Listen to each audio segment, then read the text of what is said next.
That one's open. What? I got denied by the archway.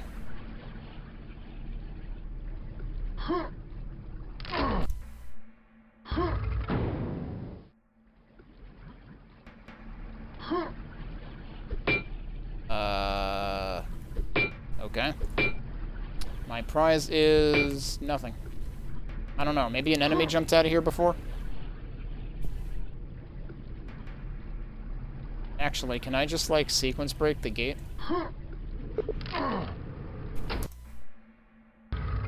That's right, I'm looking for the Great Bell. Let's keep going up here, because it's probably up here.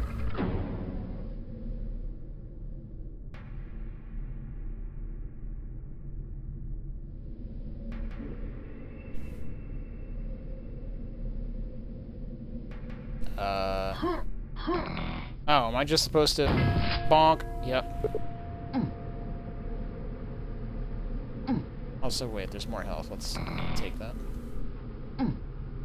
I ain't got time for these stairs. Yeah, I was gonna say, I assume we have company now.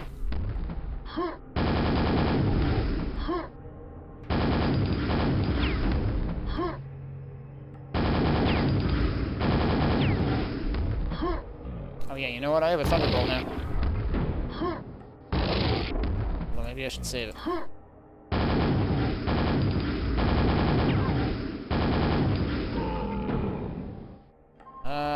I left nails in here somewhere, didn't I? I could use those now. They were all the way at the top, weren't they? Of course they were.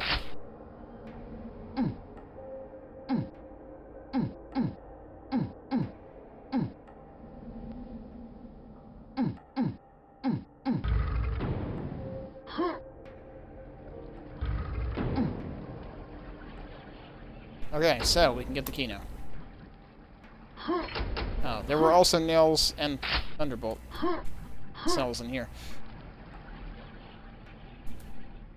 Okay, so I guess we're done with this side. I still wish I knew what the heck made the noise earlier, because I totally accidentally triggered something and then didn't get to see what it did.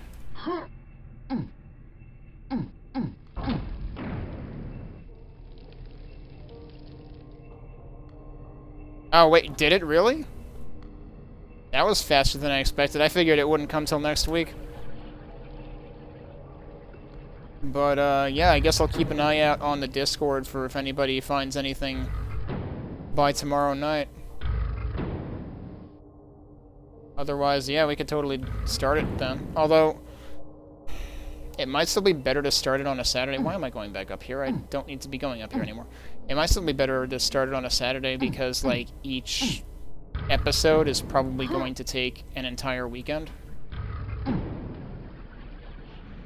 I don't know. I'll think about it, though.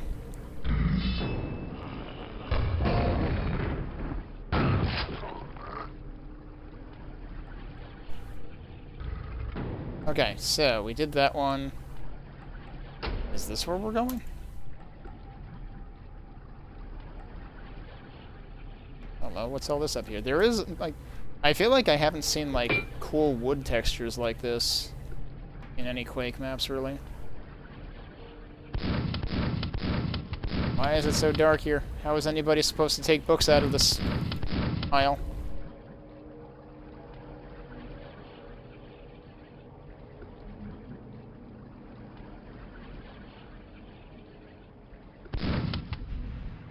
Okay, so can I go in here? Yes, I can.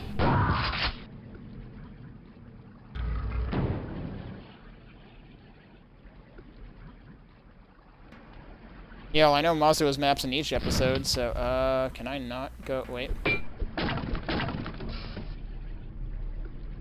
At least it waits a couple seconds for you to go in.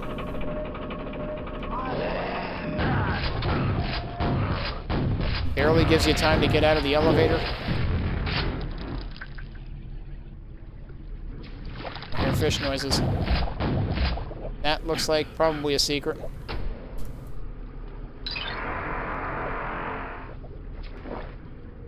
mean, the fish make you look there.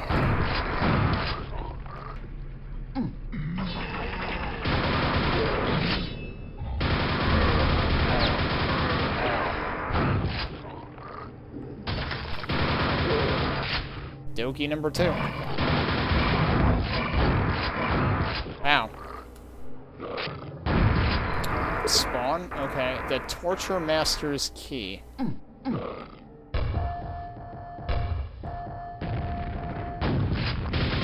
Really? Alright, fine. Okay. Oh. Well, I'm doing that again.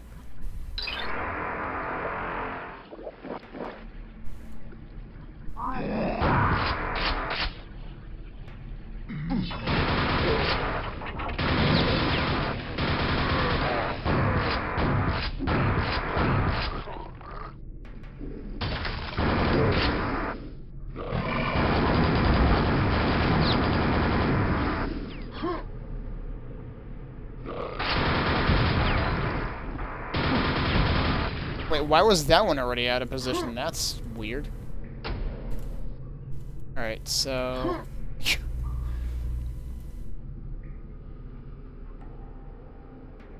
What's that about? Let's grab this and not fall in the outhouse. It's not the outhouse, it's apparently possibly a hanging chamber.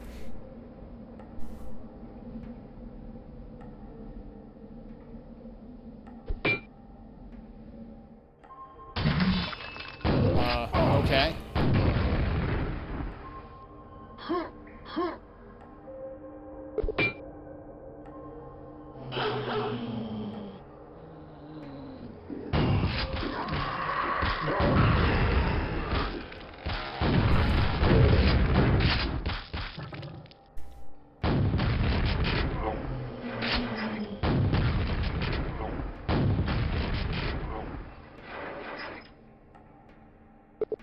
I was gonna say, one of them was open.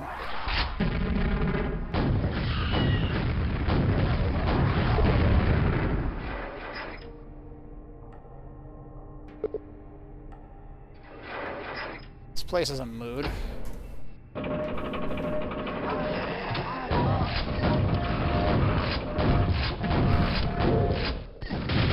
How did he not die when I threw a rocket down here? Jeez.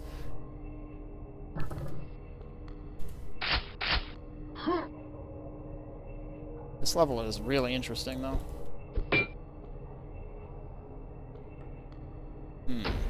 Is there a reason to drop onto this? Maybe not? Maybe not.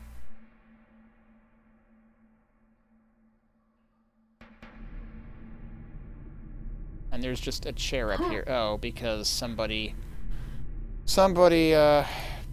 enjoys watching torture, apparently. Hi, I'm on your head. Now that I think about it, was there another... There was another pack with a torture chamber in it. Can I open all these doors now, I wonder?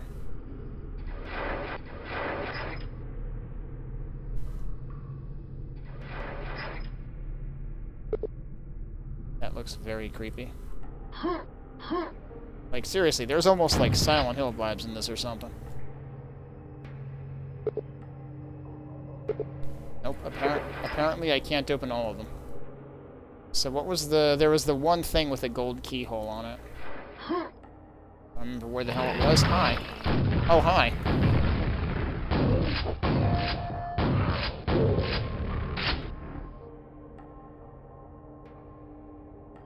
Yeah, this is where I came from, but this isn't where it is, right?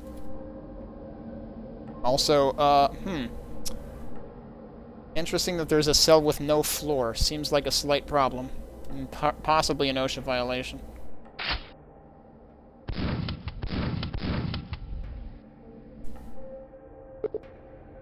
Door won't budge, but there's the key. I didn't even notice that before.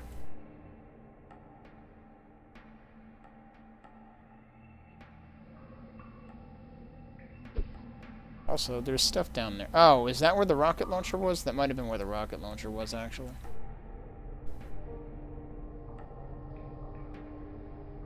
Perhaps so. Where was that one particular door?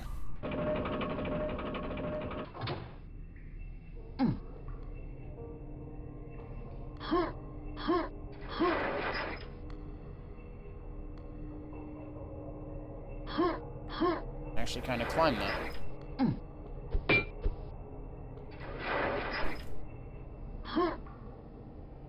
Oh, it was right here. I got distracted by the ogre. I started going down there thinking that's where I should be going.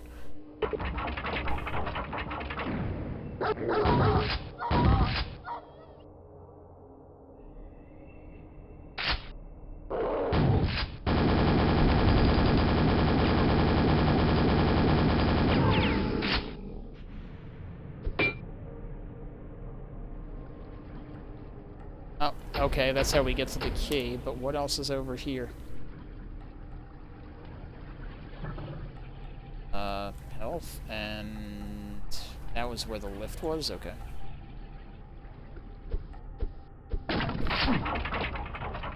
Oh, well, I'm glad, yeah, we would live here if that didn't open. How convenient that that decides to open when you grab the key. If they were smart, they wouldn't do that, because you would have just landed yourself in prison, quite literally.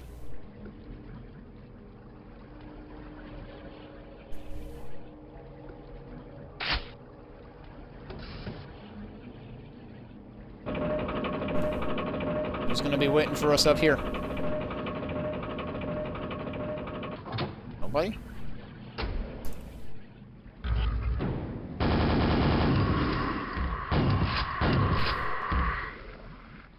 Two scrags. Okay.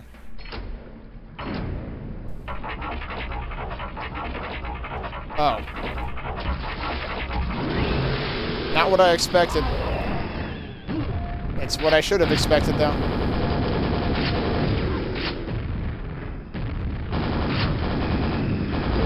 Hey, remember when I said I should have saved the lightning ammo? Now seems like a good time to use it.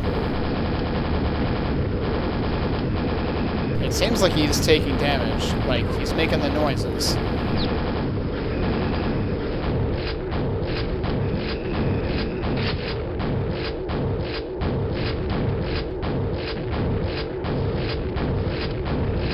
I have 6 health. Well, he's dead. I have 2 health. Can I find some health before I get hit scanned to death? Alright. Not a great combination having hit scanners and also Chthon. There's the rune.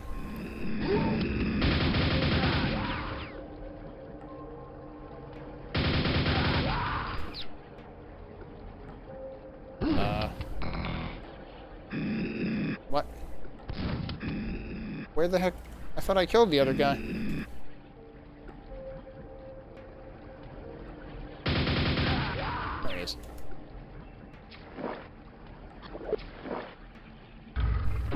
Also, how did I get upstairs before?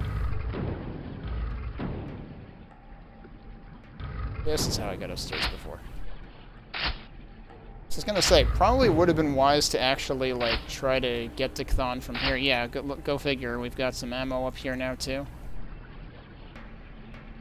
I mean, it wasn't too much of a problem fighting him from the bottom, as long as you keep moving around.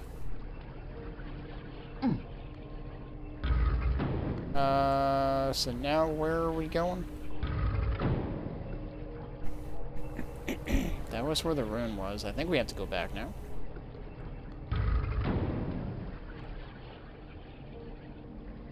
Oh, right. A rune-shaped hole. Right, so we put that in... I guess we put that in there. Doesn't really look like we put it in there, but okay. And there you go. Well, we got half the secrets. And that should be the end of the pack. Hey, we got congratulatory messages. As the monster's leathery corpse slips back into the murky waters from whence it came, you grip your mouse tightly. Sure, now that Thor, as opposed to Chthon, is defeated, you can complete your quest. Countless other worlds of torment await. Go forth to Quadicted and seek your fate. That's hilarious. Alright, so yeah, the one thing I didn't do is I didn't bloody find nightmare difficulty. Did I just no-clip to try to get a clue?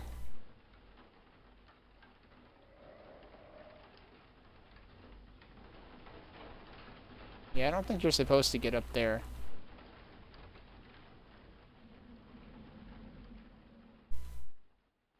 I don't really see anything down there either, so where... Did I really just, like, miss something that should be plainly obvious inside of here? Because there's nothing else in the map. Or is there... There can't really... Oh, no, there is something down there.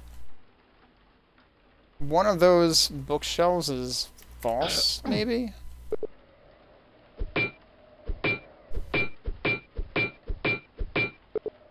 But I don't know how to move it.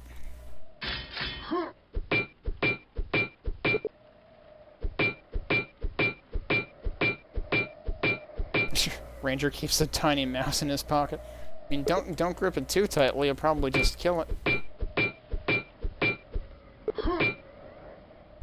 So it is funny if it does end up coming out of easy difficulty entrance, but it seems like there might have to be a switch for it elsewhere. I don't know where the switch is.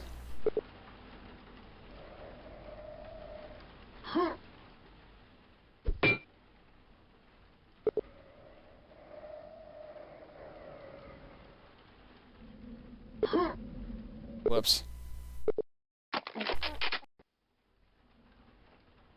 And it doesn't open because you died. I don't even know if that would be possible. What if I, like, go all the way down there and then go back? Nope, still didn't move. So I don't know what opens it. But we know it has to be down there. Is there anything that looks shootable? And I don't know if I'd necessarily tried shooting this mural.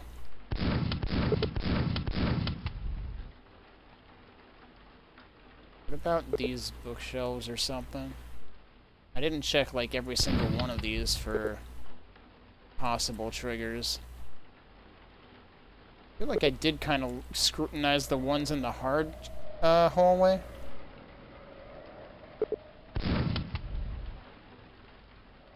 Could be like a brick out of place even.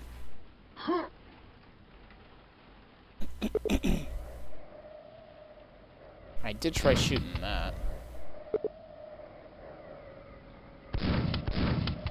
Also that. So I really don't know how this is supposed to work.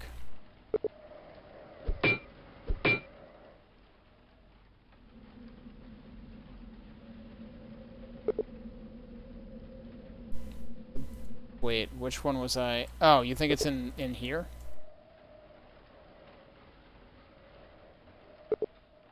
Oh, holy crap, it is. It's a protruding book, but it's not one that you can just press, you have to shoot it.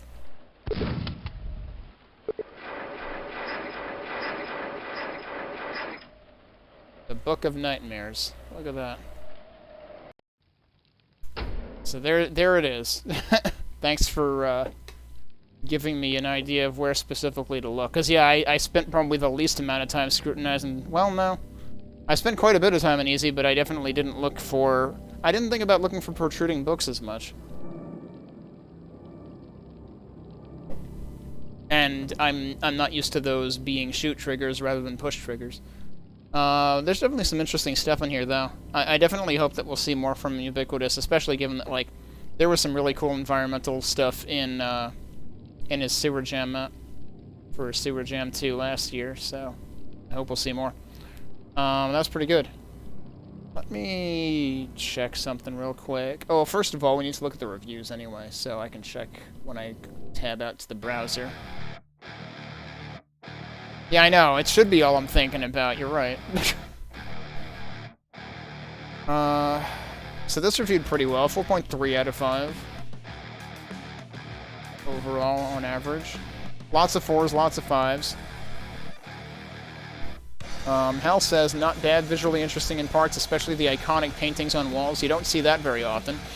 I like the honey look to the second map that gives it a bit of scale and atmosphere. Quite a few areas are far too dark as well. As far as gameplay goes, it's a bit predictable and janky. Spawning enemies was never something I liked, and in the first map I cheesed one encounter by just standing behind some boxes while the AI failed to get to me. An opportunity was missed to add more secrets to these maps. There are hardly any at all. I saw plenty of areas where there could have been something to keep the pace going, but it felt a bit empty. Add more secrets.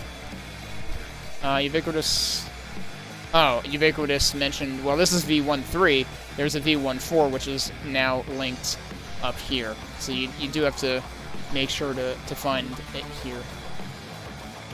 Because the link over here is actually 1.1. I like this release very much, but please fix the save ability on the second and third map. I wonder what happened there.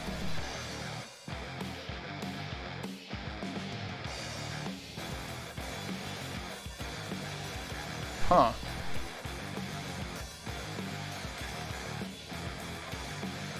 Yeah, I feel like this is something that, like, didn't Mike Taylor talk about having a problem with one particular map in one of the packs I played last weekend on, like, 090?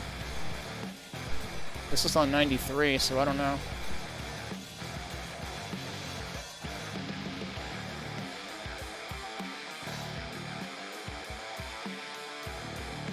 Oh, and that's why Ubiquitous posted 1.4. It's great in every part of level design and gameplay. I'm looking forward to your next work. Hope you keep going. Fun set of maps. The paintings were a great touch. Saul Murray says they're loving it now that the save glitch is fixed. Whirl says, overall decent episode, but it's very clear that the maps are in order of creation. All the maps have nice visuals, but the first two suffer badly from awkward geometry, pitch blackness, and repetitive gameplay. They feel very 90s in a bad way. I don't agree with that necessarily. I still think they're an improvement over the previous map that I played before this one by Ubiquitous. So either way, I think Ubiquitous definitely leveled up in 2019. And I really liked the blocky section in the first... Well, there were a couple of sections like that in the first map. I thought that was a neat idea. The third map is a big step up, a 4 out of 5 on its own. It's fun to navigate, the gameplay is exciting, and there's some cool custom models put to good use, including a custom key. Still a bit too dark, though. The author must have a brighter monitor than I or play with higher gamma, because there are several moments when something important simply can't be seen on default brightness. I definitely had that with enemies in a couple of places. So that definitely is a thing. And I've definitely seen at least one Doom mapper who seems to exhibit the same problem in their maps. So I'm wondering how much I'll run into that when I get to Doom maps at some point. Mike Taylor says, I enjoyed this a lot, but without picking up any sense at all that it had anything to do with the Plantagenets. The artworks are lovely, though, and really add something. Yeah, Mike always somehow gets the crash on save bug. And also, upgrading Quakespasm worked. The reference to the Plantagenets is there, but it's a bit subtle and requires some knowledge of literature as well as history. Yeah, and I don't know the half of it, so I didn't expect to get any references. Very nice, atmospheric, and visually unique. I particularly liked the murals and the misty lighting. Gameplay is tough at times, but always reasonable. The map titles Seed of Mars, Under Eastcheap, and Into the Breach are references to Shakespeare plays, Richard II, Henry IV, and Henry V, respectively. Those are three Plantagenet kings. Okay. That's neat. Alright, Johnny Law copies his comments from Funk Message Board. I've only played the first map so far, but I wanted to comment on it while it's fresh in my head. I really enjoyed it. Yeah, that particular brick juxtaposition mentioned above is a little off, but largely it's a good-looking and interesting environment. It gave me an odd but nice feeling of a very old-school and new-school map at the same time. Old-school because of some of the narrow doors and hallways, and generally more Quake guy-sized scale to places and objects. Thin supports and rails here and there, and some plain square tunnels. New-school because of the cool bits of surreal field of squares brushwork. Right, exactly. And the use of textures showing some old master paintings was an interesting choice. Sounds like you have something thematic up your sleeve with regard to those, but I just like the way they both fit into the atmosphere and also popped, even if they didn't make much sense as diegetic pictures in the environment. Choosing paintings that are strongly about the use of light brought some interesting lighting effects into those rooms, right? Psychologically anyway, since I don't think you actually added any light entities to reflect what was going on in the paintings. I don't know, I thought that one key was probably lit. Anyway, it's fun to run through a quality creation that was driven by a slightly off-the-Quake mainstream vision. As I mentioned above, the detailing was uneven, but some rooms were pretty nice, and I expect you'll find a consistent level. I don't mind the narrow hallways when used appropriately, and I think that zombie grenading in narrow hallways is fine and good, but narrow doorways I'm less keen on. So are fiends. Let's see. Map 2. Fun use of scale. Glad he had patched out the extra falling damage. What does he mean by that? A couple of critiques. I don't mind it, can even enjoy some first-person platforming, but I think it's a faux pas to require the player to land in a fiddly way. I mean, that was for a secret, though. If he's talking about what I think he's talking about. But yeah, with really bad consequences, if you're the type to not save in the middle of maps, yeah. The fun in Quake-style platforming, in my opinion, is figuring out a route and then executing the takeoff in the right direction, but controlling the length of the jump super precisely can be more frustrating. Having gaps to fall into as you get off a lift is also pretty bad. Yes, worst part of the map, and possibly of the entire 3 maps, right there. Small thing, but I think you should make more use of rotted health packs. When I'm getting ship damage as I go along, it can almost feel unsatisfying to only have full health packs available to use. Yeah, he only used those pretty sparingly. 3rd one completed. I'm not going to type a lot this time, but yeah, more good work. You've got a real talent for presenting the feel of a journey through a gigantic but knowable space. A little bit of backtracking with new monster spawn breadcrumbs, a little bit of paths crossing over each other. It almost all works really well, and I have a feeling that Quake Guy's Fitbit is seeing new personal bests for his step counts. I don't know, I think you should be playing Shibboleth for that. Now, Quake Guy's mouse, on the other hand, though. Thanks for taking the time to type up your thoughts. This pack has a strong otherworldly quality to it. The first map is a bit uneven in the brushwork, but sets the tone well. The follow-ups gradually get better, both in construction and in gameplay. Combat is a bit on the relaxed side due to sparse enemy placement and an abundance of ammo. Yeah, I was even thinking to myself in the 3rd map that, like, during the chapel bit or whatever, I was like, hey, this is like a Tronin map, except way bigger and with way fewer enemies in it at the same time. But also nicer looking because, you know, this came out, like, over 15 years later. Still an enjoyable romp that will take around an hour if you take your time. Yep, and that's about what it took me. Alice in Chains says this small episode has an incredibly strong theme to it, from the interestingly lit paintings to the crumbling details and shafts of dusty light. The finale was also a neat take on an old encounter. It's certainly a little more cramped than levels tend to be nowadays, but isn't entirely out of line with the scale of base Quake. The only obvious flaw I noticed was that the architecture felt rather thin throughout. Many of the walls and floors seemed as though they should have been thicker to really push the feeling of not only support in the face of realistic weight, but also the simple sense of imposing visual mass for theme. Odd thing to fixate on. I also wish that there had been many more secrets to be found. Yeah, they're not the only person to say that. But yeah, I thought it was pretty good, and like I said, I think Ubiquitous' Sewer Jam 2 map was pretty impressive as well. Probably shorter, but pretty impressive.